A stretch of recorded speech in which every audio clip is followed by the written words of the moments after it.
শিক্ষার্থীরা যদি আমাদেরকে তাদের প্রতিনিধি হিসেবে নির্বাচন করেন, একটি বিষয় আশ্বস্ত করতে চাই, স্টারলিংকে এনে সবাইকে ফ্রি ইন্টারনেট সেবার আওতায় নিয়ে আসা সম্ভব। আমরা হিসাব করে দেখেছি,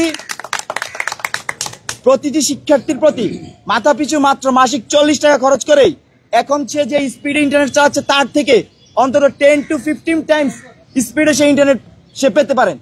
যুক্তরাষ্ট্রের 1 নম্বর জিম চেইন গোল্ড জিম এখন আবারও বাংলাদেশে বসুন্ধরা আবাসিক এলাকা ও বসুন্ধরা সিটি শপিং মলে।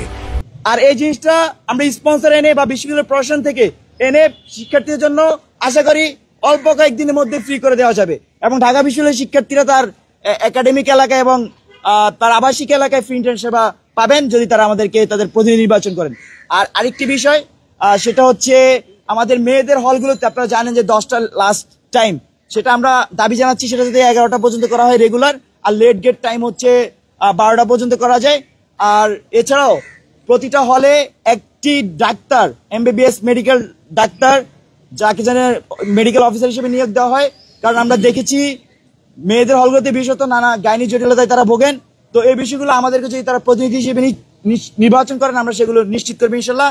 এই মুহূর্তে আপনাদের সাথে কথা বলবেন 9 দফার ঘোষক, ঢাকা বিশ্ববিদ্যালয়ের দীর্ঘদিনের যার রাজনৈতিক ইতিহাস, যিনি ছাত্রলীগের বিরুদ্ধে এই ক্যাম্পাসে সবসময় মেরুদণ্ড সোজা করেছিলেন, যিনি আওয়ামী রেজিমে জেল খেটেছেন, অভ্যুত্থানের সময় গুরুত্বপূর্ণ সময় 9 দফা ঘোষণা করেছেন, তারপরে একজন ছাত্রনেতা হিসেবে ঢাকা বিশ্ববিদ্যালয়ে ফিরে এসে এই ক্যাম্পাসের শিক্ষার্থীদের জন্য সবচেয়ে বেশি তিনি সমস্যা সমাধানে বিশ্ববিদ্যালয় প্রশাসনের সাথে কাজ করেছেন। সেই 9 দফার ঘোষক আব্দুল কাদের আপনার সাথে কথা বলবেন, আমাদের ডাকসুর ভিপি ক্যান্ডিডেট।